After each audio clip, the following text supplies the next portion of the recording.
To add media to the timeline in Premiere, click and drag it to the timeline. Visual clips go in video tracks, and audio clips go in the audio tracks.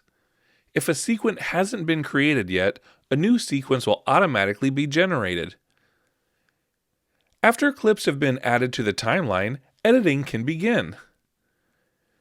To reorder clips or change their placement, click and drag them left or right.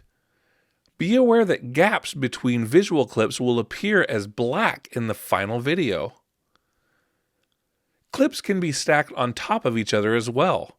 The topmost visual clips cover the clips below, whereas stacked audio clips will play simultaneously. To move clips to other tracks, click and drag them up or down.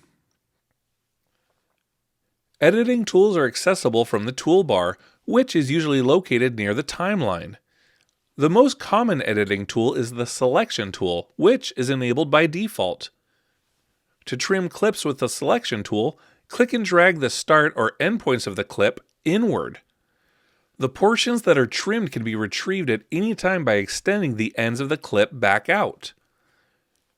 Splitting can be used to divide a clip into multiple clips. To split a clip, select the razor tool from the toolbar, and click the clip at the desired point of the split.